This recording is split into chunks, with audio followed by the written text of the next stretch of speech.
Okay, let's unpack this. Imagine you could just peer back in time, maybe nearly a century ago. We're talking 1919 to 1921. Right after World War One. Exactly. When the world order was really, taking shape, especially in East Asia. That's the window we're opening today. And we've got these fascinating sources, observations from that exact time by John Dewey, the philosopher. Yeah, he spent time in China, Japan, the U.S., looking at them right before that really key moment, the Washington Conference. And these aren't just like dry history books. They're vivid snapshots from the ground, Yeah. capturing the mood, the tension. And how differently people saw the same things. It was a critical time. Absolutely. A real pivot point. So our mission here is to dig into these observations, pull out those nuggets of insight, understand these clashing perspectives Dewey found, and, well, see what comes clear for you, the listener, about that moment. And maybe even its echoes now. And the thing that jumps out right away, Dewey notes this incredible difference in like the psychological atmosphere between Japan and China. Even though they're neighbors. Right. Stepping from one to the other, he said it felt like going behind an international looking glass wherein everything is reversed. Just totally different perceptions. Especially about Japan's status and its attitude toward China. Poles apart. That looking glass idea is really something. So what was it like on the Japanese side? What was that atmosphere? Dewey describes this feeling of uncertainty, hesitation, even a sense of weakness, oddly enough. Weakness. Interesting. Yeah, and a subtle nervous tension. He saw this internal conflict brewing. Liberalism was definitely in the air, but liberals faced huge problems because the ruling militarists had so effectively tied patriotism, devotion to the throne, to their government. Making it hard to challenge them openly. Extremely hard. And then there's that Japanese trait he highlights, reserve, reticence. Right. Doing rather than of gad, he calls it.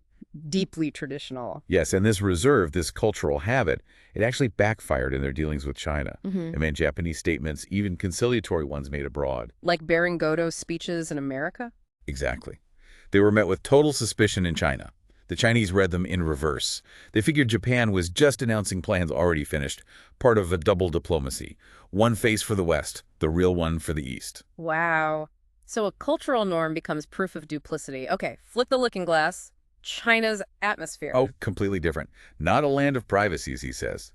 Proverbially, nothing stays secret long. So the opposite of reserve. Totally. The Chinese talked easily, often dissecting their own weaknesses with extraordinary reasonableness. Dewey almost wonders if this frankness, sometimes, to the point of being really talkative. Loquacity. Right, if it was maybe a substitute for action, but undeniably open. And this openness, it extended even between political enemies. It did. An open flow of communication, even between opposing factions, keeping channels open, keeping sworn friends in different camps.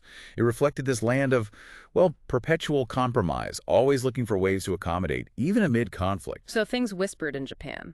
Were shouted from the housetops in China. Like the belief, just taken for granted, like hot weather, that key Chinese ministers were getting Japanese money during the war to push through concessions while the West was distracted. Not some fringe theory, just accepted fact on the street. Pretty much assumed public knowledge. That contrast is just stark. Let's dig into that feeling of weakness in Japan again. Where did Dewey see that coming from? He links it straight to their economic situation. He got the impression Japan felt overextended. Yeah. Really heavily reliant on foreign markets because their own people didn't have much buying power. Wealth concentrated. Yeah, among the few. So they needed foreign sales to get raw materials, even food. And this dependence just grew during the war, highlighting what Dewey called Japan's somewhat precarious situation. Economic pressure cooker. What about internal stuff? Labor. Oh, big dilemma there. Japan felt caught. Either enforce decent factory laws, regulate child and women's labor and lose their cheap labor edge, or face more strikes, labor unrest, union agitation. A real bind. Definitely. The tension was unmistakable. And the memory of those politically charged riots was still really potent. So it feels like a race against time internally. Dewey poses that question, doesn't he? He does. Is it a race between the military clans fulfilling their ambitions and the growth of these democratic forces? Yeah. Germany's defeat had kind of dealt a blow to militarism worldwide. So liberals hoped that would influence Japan. Yeah, they hoped it would eventually soften Japan's foreign policy. Yeah. But the militarists were still very much in charge. And internationally, Japan was feeling squeezed, isolated. Definitely feared isolation. Yeah. The old alliances, the old balance of power, it was gone. Germany, Russia, potential allies out of the picture. And with Tsarist Russia gone, Mm. the threat to India lessened, which kind of weakened the rationale for the British alliance, too. And America's role was changing. Big time. America showing its militaristic possibilities after the war. That was a serious new factor. This new sort of informal entente, Japan, Italy, France. It just wasn't seen as a solid substitute for a real alignment with Britain and America. Does that explain the tone of the Japanese press he mentions? That querulousness? Dewey thinks so. That kind of complaining, peevish tone towards the U.S. and the League, likely rooted in this insecurity. And it also fueled the focus on racial discrimination, an issue they could discuss with real passion. So the picture of Japan is one of, well, high tension, nervous overstrain, trying to readjust internally and externally. Exactly. A bit like the late 1880s before they sort of locked into those German models, all their energy seemed absorbed by these urgent problems. Okay, let's step back through that looking glass. To China, you mentioned helplessness there. Why? Because their view of Japan was the complete opposite of Japan's own feeling of weakness. They saw Japanese liberalism as maybe a distant hope, perhaps needing a revolution to save China. They didn't see Japan as struggling. Not at all. They saw the collapse of Russia and Germany simply as Japan inheriting their gains, Yep. Manchuria, Outer Mongolia, Siberia, plus the German concessions in China itself. Mm. Like Japan just vacuumed it all out. So Japan looks stronger, not weaker, from the Chinese perspective. Exactly. And the helplessness came from thinking. If the great powers at the Paris Peace Conference seemed scared enough of Japan to basically rubber stamp its claims like Shantung, which Japan got partly through those secret wartime deals with corrupt Chinese officials, Right. then how could China possibly escape being dominated? And Japanese propaganda played on this. Oh, absolutely. They used China's feeling of betrayal after Paris to argue, look, the Allies don't care. You should just rely on us, on Japan. Offering to guarantee China's integrity. Just like they did with Korea, which, from the Chinese view, was a terrifying prospect, basically absorption. The deep fear wasn't hostility, it was being forced to accept this guarantee. It's the flip side of the Japanese liberal fear of alienating China forever. And Japan's economic problems, how did China see those? Not with sympathy. They saw the economic pressure as the reason Japan rushed its diplomatic coercion, its secret deals with officials they saw as traitors, its industrial invasion, desperation maybe, but expressed as aggression towards China. It sounds like total mistrust of Japanese motive. Universal, Dewey sources said. Unlike Westerners who might debate divisions, the Chinese generally believed Japan's military and industrial wings were working hand in glove. Any differences were just staged for effect to fool the West. That paints a really dark picture for the region's future then, a sense of conflict brewing. Very much so. People living in China, Chinese and Americans both, were making stark predictions that all the seeds of a future huge war were right there, deeply planted in China. Any hope? Only from outside forces, maybe the League of Nations, they thought. And the Japanese press reaction to all this concern. They pushed back hard.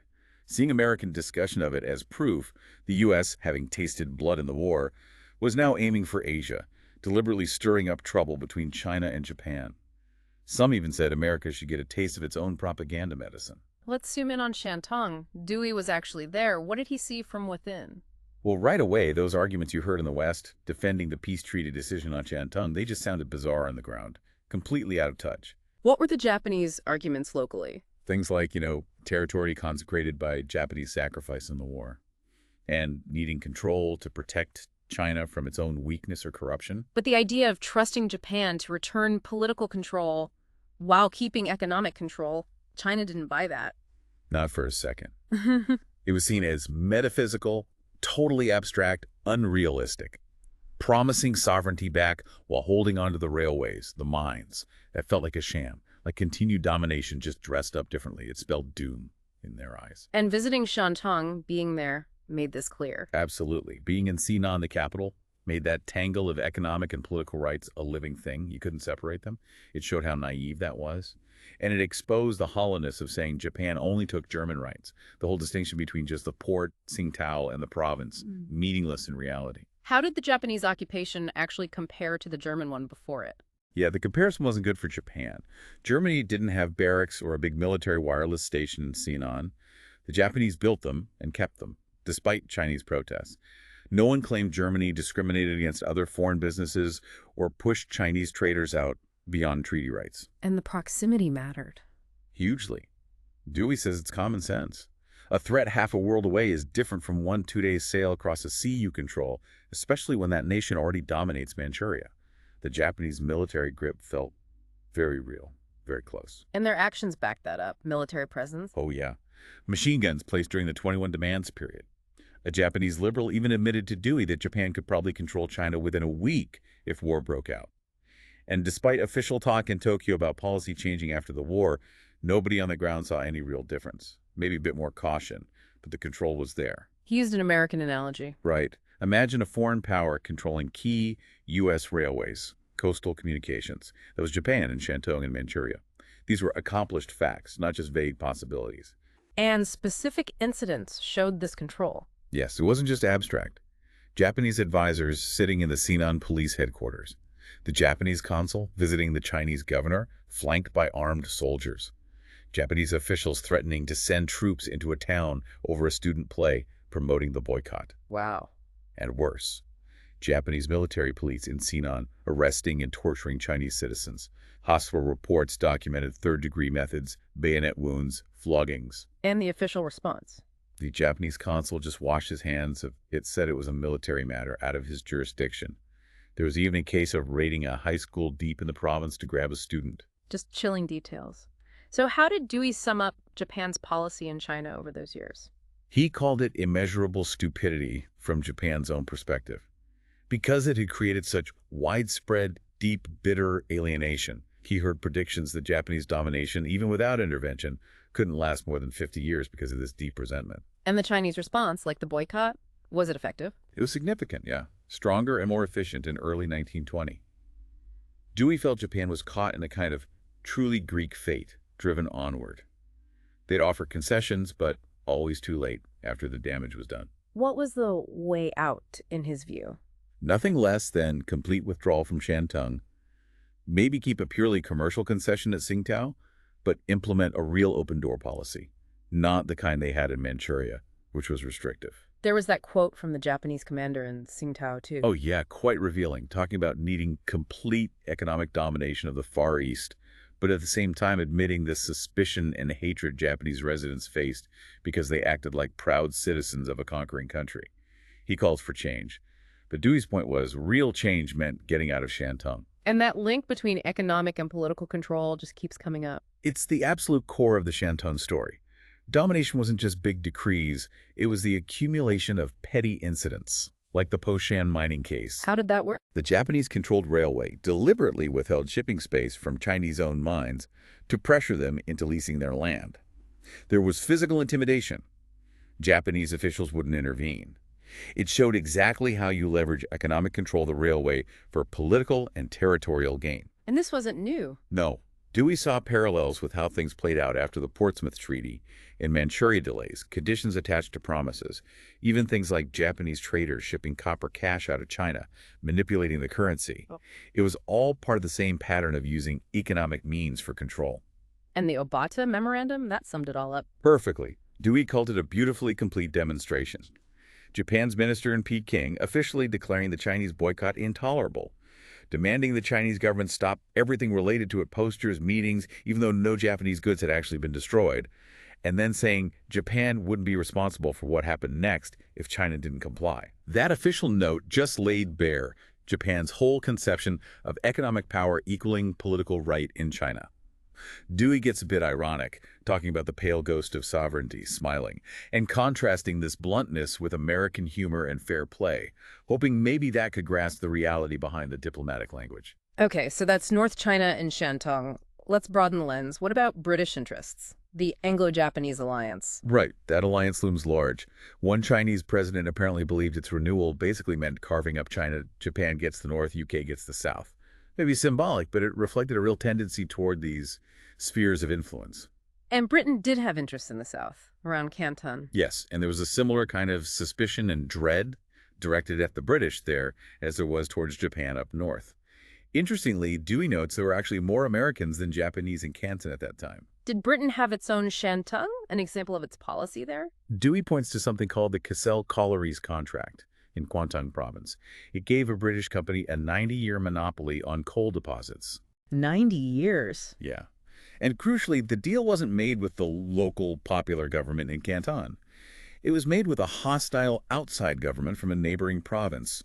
Dewey uses the American term carpetbagger government, which was allied with the northern regime in Peking, while the people in Kwantung bitterly opposed this outside control. So, similar tactics to Japan, using supportive factions. How were the terms? The specifics aren't the main point, but the structure heavily favored the company, and unusually high royalty per ton, much higher than standard Chinese rates. Plus, it guaranteed an 8% dividend on the director's shares before any money went to other shares meant for, say, a trust fund for the poor or education. So the benefits for the local people were. Splendidly bad, as Dewey dryly put it. The contract even guaranteed government help to kick out existing mine owners. He notes this showed the advantages of wide business experience compared to Japan's cruder methods, but the goal securing monopoly was similar. And the location mattered too. Definitely. Hong Kong was nearby. There was talk of a railway that could make Canton just a stop on the way to Hong Kong, potentially killing Canton's plans for its own independent port. Was there a contradiction here with stated British policy, like their chambers of commerce? Yes, exactly. British business groups were passing resolutions against these kinds of nationalistic concessions, while a major British firm secured this massive one. And the money behind it was the British partner in the international consortium, which made it awkward for them to criticize Japanese bankers for similar independent deals. So how did the Anglo-Japanese alliance renewal fit into this picture? Dewey's argument is pretty stark. It essentially forced both governments, British and Japanese, to turn a blind eye to wink at the predatory policies of the other. It reinforced those north-south spheres. He thought English liberals were naive to imagine the alliance let Britain check Japan. He felt it did the opposite. It strengthened Japanese militarists and weakened their liberal opponents. So the real friction point for the U.S. and Japan wasn't California immigration issues. It was China. And the alliance just poured fuel on that fire, intensifying the friction there. And if war actually broke out? Dewey predicted Japan would immediately seize ports and railways in North China for supplies, claiming national survival. And Britain, bound by the alliance, could only offer a weak, perfunctory protest. This guarantee that Britain wouldn't really interfere was incredibly valuable to Japan's military planners. He thought the British understood this. He believed the British Foreign Office wasn't naive. They understood the implications and would be taking responsibility for the consequences if they renewed that alliance. Okay, let's shift back to China's internal situation. Beyond the earlier revolutions, what major political changes did Dewey see happening? The collapse of the Anfu clique in Peking, September 1920. That was huge, a really significant event showing the forces at work. Who are the Anfu? They basically represented the toxic merger of China's own internal militarism and Japanese foreign influence. They gained power using funds meant for a war participation army that never actually fought in WWI, and they got more funds, munitions, and concessions from Japan through secret deals. So corrupt and Japan-backed. Deeply corrupt. Controlled key ministries, went after opponents, wasted huge sums of public money. Ironically, the Allies pushing China to join the war indirectly helped Japan install this clique in Peking, leaving China in chaos. And they collapsed. How? It was internal conflict within the northern militarists themselves, one faction against another. Involved Chiang Tse-lin coming to Peking, confronting the Anfu leader Tuan, declaring war on Tuan's lieutenant, mandates being issued, their president being intimidated, then boom, the whole Anfu structure just crumbled in weeks. Why so fast? Corruption, mainly. Their own troops deserted. Nobody wanted to fight for a faction everyone knew was selling out the country. What was the impact of this collapse? Big blow to Japanese prestige in China. Their chosen faction just fell apart. Even Chinese generals took note. While maybe not instant reform, it showed the weakness of that kind of corrupt militarism, made its full return less likely. Each upheaval, Dewey felt, nudged China closer to civilian rule. And new figures emerged from this. Yes, like Wu Peifu, a leader from the rival Chile faction. He gained national attention, claiming to fight military control and traitors, calling for a proper national assembly, a constitution unity. But that North-South division was still a huge factor. Oh, absolutely. Massive distrust and lack of reliable information between Peking North and Canton South. Rumors flew constantly Canton was Bolshevized, Peking was bringing back the monarchy. Even northern liberals often saw Peking as representing national unity, even if it was a flawed, necessary evil, while the South just seemed to prolong division and invite foreign meddling. But Dewey's own time in Canton in May 1921 gave him a different impression. It really did. He saw a genuine, spontaneous, popular movement there. Impressive energy, vitality, felt deeper than just local pride. And foreigners in Canton told him the officials there seemed to actually be doing things for the people, unlike the self-enriching officials common elsewhere. Like what kind of things? Real reforms. Suppressing licensed gambling was a big one. They gave up huge revenues, seen as heroic given their financial struggles. They set up a modern municipal government based on the U.S. Commission Plan, led by U.S.-educated Chinese. Plans for local self-government, universal primary education. What was the bigger significance of these reforms? They were provincial, local, part of this wider push against centralization towards local autonomy, protesting Peking just appointing officials based on faction or personal gain. Dewey compares it to the resentment against carpetbagger governments in the U.S. South after the Civil War. That explained the deep unhappiness with Peking's rule in many provinces. And this led to the South setting up its own rival national government. Yes, in Canton. Sun Yat-sen was elected president. The technical justification was that the old national parliament, which had been illegally dispersed back in 1917, was the real parliament and had the right to elect him. Was that legally sound? Dewey felt the South had a point, technically, about Peking's illegality. But the South's own claim was shaky, too. They'd waited years, and Peking was the internationally recognized government. He thought maybe it was better to see Canton as a revolutionary government, a symbol of constitutionalism fighting militarist takeover. The labels bogus and defunct, he mused, seemed to fit both sides' claims to national legitimacy. Were things smooth within that southern government? Not entirely. There was internal opposition. Key figures like Tang Xiaoyi stayed away. Governor Chen of Guangdong province preferred focusing on provincial autonomy. They worked out a compromise federal government for foreign affairs, provincial matters for Governor Chen, but friction, especially over money, persisted. Still, the people in the southern government struck Dewey as remarkably different, educated, progressive, not like the medieval figures elsewhere. What was Governor Chen's basic idea? He believed unification was the key problem, but it could only happen from the ground up. Through decentralization, local initiative, building unity block by block, he wanted local self-government, but also, interestingly, centralized economic control of key resources to avoid Western capitalist problems and get revenue. These ideas scared vested interests, hence the Bolshevism accusations. And Dr. Sun Yat-sen, what was his perspective? Sun embodied that original 1911 nationalist spirit, often funded by overseas Chinese. His really provocative argument was this: the North-South split was the only thing saving China from being completely swallowed by Japan. How so? He argued a unified China under the weak, corrupt Peking government would just be easy prey. The split, he claimed, localized Japanese aggression, bought time for Chinese public opinion to mobilize. He saw foreign support for Peking as playing right into Japan's hands, making the independent South the only real obstacle. He even mentioned a rumor. Yeah, about a supposed Japanese offer to recognize him if he accepted the 21 demands. Whether true or not, it confirmed his belief that the split was crucial for maintaining independence. So Dewey's conclusion wasn't about endorsing Canton's legal case, but seeing its importance. Exactly. Their views were one-sided, ex parte, but essential to understanding the whole picture. He felt people might be overstating Peking's role as a symbol of unity.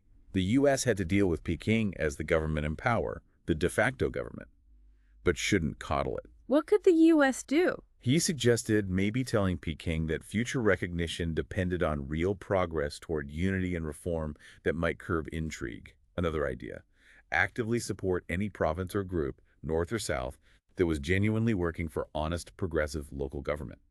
That, he thought, was the only way for foreign powers to avoid being complicit in China's weakness, and the best way to counter Japanese aggression. This all points to a larger trend Dewey saw. Yes, this definite, enduring trend across China towards provincial autonomy, local self-government, a fundamental conflict. Local autonomy, south, versus militaristic centralization, north.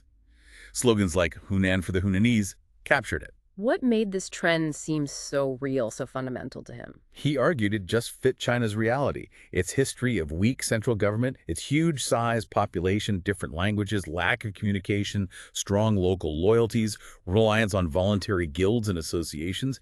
Managing all that from one center was basically impossible. Stability came from the bottom up, from this You network. compare it to the U.S. Yeah, contrasting China's path of local self-organization with Japan's struggles due to its reliance on the state. He even argued the Manchus' attempt to centralize, partly due to foreign pressure, Yeah. actually helped cause their overthrow by creating hostility where there'd been indifference. But weren't there criticisms of this decentralization that it made China weaker? Oh, yes. Many friends of China worried it increased weakness through division, hindered efficient development of things like railways and education, which seemed to need a strong center. They deplored the trend. How did Dewey respond? He called those cures utopian, like trying to fix a disease by ignoring the patient's actual condition. Localism was real, so you had to work with it, not pretend it didn't exist. The cure had to build on existing strengths, those local organizations. The energy was moving from the edges to the center, the opposite of Japan's top-down path. What about foreign powers? This decentralization must have worried them. Absolutely. Diplomats want one address to deal with, one government for treaties, loans, indemnities. Multiple centers made interference and intrigue easier. There was a real danger of different foreign powers backing different Chinese factions. He mentions that rumor of U.S. backing Canton as the kind of dangerous game that could start. So the danger was real, but stopping the local movement wasn't the answer. Precisely. The danger existed, but you couldn't fix it by suppressing the autonomy movement. The absolute core, the essence of the Chinese situation for Dewey, was time. Time. Yes. China's problems, corruption, inefficiency, lack of education, were real, largely self-inflicted, he felt. But the ordinary Chinese people would succeed if they were given time. And time, for China, meant being left politically alone. Left politically alone, that's a powerful phrase. What did that mean for international policy, especially with the upcoming Pacific Conference? It meant being deeply skeptical of any international tutelage proposals, no matter how well-meaning. Those ideas came from seeing China's internal struggles and thinking it needed outside help. But Dewey argued world peace and China's own freedom depended on hands off. Give China time. Give China time. The biggest danger wasn't necessarily bad intentions from outside. It was impatience. The desire, especially for the U.S., to have a positive, active foreign policy. He warned that even benevolent support could do as much harm as malevolence if it interfered with China's own internal process. Which brings us right to America's role, what he called America's parting of the ways. Yeah, a real test was coming, symbolized by that Pacific Conference. America itself was on trial, he felt, about whether the goodwill behind its friendly words towards China was sincere. Was there a fear America might change course? Abandon its traditional stance? He definitely picked up on a cynical pessimism in some U.S. circles, a feeling that America, now a big world power, a capital exporter, might inevitably follow the path of other great powers, ditching its relatively better past record, which he admits was partly just luck and distance, not pure virtue. Why the pessimism? Post-war disillusionment? Partly that, post-Versailles blues, also some formulaic anti-capitalist views that just assumed any expansion was bad. But there were specific grounds for worry, too. Like what? The relationship between the U.S. State Department and big finance. Historically, they weren't as tightly linked as in Europe. But that seemed to be changing. U.S. business was shifting from just complaining about obstacles abroad to actively demanding government help to push commercial interests everywhere. And the fear was that business influence in domestic politics would translate to foreign policy. Exactly. He also pointed out limitations of the open door policy itself. It was mainly about regulating competition between foreign powers in China, ensuring everyone got a shot at the market. It didn't inherently guarantee China's independence. It could be followed technically, but violated in spirit. Right. And he worried that U.S. participation in the new banking consortium meant to coordinate loans could be interpreted narrowly, allowing policies that undermine the open door spirit, even if technically compliant. Forces pushing for that reversal were real. But couldn't that consortium, international financial cooperation, actually be good for China? Stop the land grab? He absolutely acknowledges that argument, the plausible case. It could end the free-for-all, especially Japan's grabbing, force Japan's actions into the open, get rid of ambiguous deals like Lansing Ishii, maybe even help China's internal problems, the warlords, the financial mess, by controlling the money supply that fueled militarism. Did Chinese liberals see any potential there? Some might, he thought. Maybe even accept temporary international control over finances if, and it's a big if its terms and termination were rock solid. American leadership offered the best hope for that kind of guarantee. But even friendly-sounding proposals, he warned, could end up reversing U.S. policy by getting it tangled in managing China internally. He seemed particularly wary of the consortium itself, despite the potential upsides. Yes. Some radicals saw the U.S. joining it as the start of the slippery slope. Dewey's take was that the U.S. pushed for it mainly for political reasons to check Japan. But financially, it was stuck between two stools. Hmm. Japan and Britain weren't really interested, so it ended up acting mostly negatively, just preventing bad loans rather than making good ones. So why keep it going if it wasn't doing much? That was his question. He feared pressure from foreign exploiters or impatient American businesses could force those two stools together, turning the consortium into a tool of foreign control, not for China's benefit. But he did note that, so far, the American part hadn't become overtly controlling. True. The U.S. representative had actually talked about wanting China to finance itself, encourage Chinese bankers. His focus on protecting investors even annoyed some U.S. businesses eager for quick deals. So, the worst hadn't happened yet, but the potential dangers were real and reasonable to worry about. So, given all this complexity, what did he see as a wise course for America? If the U.S. genuinely cared about China's welfare, it had to see Europe and the Far East as one interconnected problem. The big mistake was treating them separately, or always putting Europe first. And the danger of prioritizing Europe was? Huge. U.S. financial stakes in Europe were massive, billions versus millions in China. J.P. Morgan, the lead U.S. firm in the China consortium, was deeply tied up in European finance. China could easily get lost in the shuffle, not through malice, but just preoccupation with Europe's problems. Neglect, basically. He uses the UK example again here. Right. Britain was embarrassed by its Japanese alliance, wanted the U.S. in a three-way pact. U.S. finance was tied to U.K. finance. The British Foreign Office worked for the empire. They'd likely try to pull U.S. policy in Asia towards British traditions, not join the U.S. in genuinely protecting China's integrity. The big question for the Washington Conference was, would the U.S. use its leverage in Europe to get concessions on Asia, or would Europe use U.S. interest there to pull America into old imperial patterns in Asia? He even mentions a blunt suggestion about debt. Yeah, buying British support on Asia by forgiving war debts just shows the kind of trade-offs that were possible. What about how China felt about the U.S.? Was that an asset? Generally, yes. Less hostility towards the U.S. than other powers, thanks to less direct interference, plus things like education, philanthropy, and the open door policy, which made the U.S. seem like a kind of guardian. This goodwill was a real asset, economically and politically. Even if other powers resented it. Oh yeah, they saw it as smug virtue signaling to gain influence. Dewey concedes the U.S. position was partly luck, but the result was that U.S. interests had often aligned with China's. Plus, American traditions created a sense of moral obligation. All this offered some protection against the dangers. But he still cautioned against jumping into stronger, more positive U.S. policy. Absolutely. Past U.S. policy might have been partly just drifting, but that also meant non-interference. A sudden shift to active intervention could easily suck the U.S. into China's internal factional fights again, he dryly notes. The Chinese play better than outsiders. It would squander that asset of relative aloofness.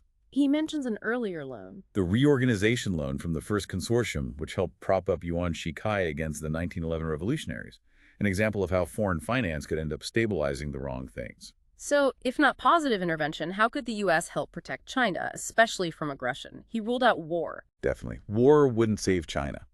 It wouldn't fix the deep internal problems, education, factions, political immaturity. War was a disservice, totally alien to China's real need. Time for internal transformation. Worse, war risked forcing Western industrialism onto China prematurely, a crime, he called it, with dangerous results. And it risked giving the U.S. a permanent, messy entanglement in China. He admits this sounds kind of passive, negative, and vague. He does, calls it a confession of lack of wisdom when it comes to specific positive blueprints. But his core confidence was in the potential wisdom and goodwill of ordinary people in the U.S. and elsewhere if they were properly informed and engaged. And the first step to that wisdom. Recognizing how serious the problem was and the utter futility of trying to force its solution by impatient and hurried methods. No quick fixes. So his ultimate recommendation comes down to avoiding extremes. Reject pro-Japanese apologetics that hide the reality, but also reject reactive, irritated anti-Japanism that just attacks without understanding. The single greatest need, proper publicity. Yes. Open diplomacy, but also wider publicity to just get the facts about Asia out to the world. Enlightenment. And the Pacific Conference. Its real value wasn't necessarily immediate solutions. No. Linking it just to arms reduction was risky, he thought. Might lead to bad compromises or more friction because the deep Asian problems couldn't be solved quickly around a table. The real value of the conference was as a forum, a place to discuss these problems openly, make them known, educate public opinion.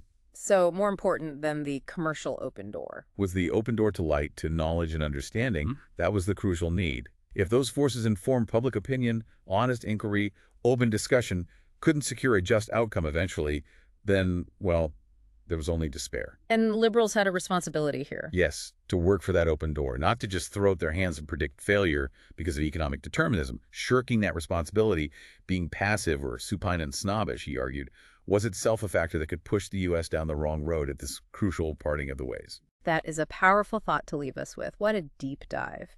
These observations from nearly a century ago, they reveal that incredible looking-glass difference between Japan and China's perspectives. Yeah, and that whole tangle of international pressure, internal politics, economic drivers, all seen through Dewey's eyes on the ground. And the really stark challenges he laid out for the U.S. back then, how to figure out its role, how to avoid getting entangled in ways that actually hurt China's own process, respecting that need for time. That fundamental need for internal development, space to breathe. Which really leaves us with something to chew on, doesn't it? Yeah. Especially his strong call for hands-off and giving China time. How do those century-old warnings about impatience, about the dangers of external interference resonate today? Not just in Asia, but anywhere we see complex internal transformations happening. What does it really mean in practice for powerful outside actors, even well-meaning ones, to truly step back and give a nation the time it needs?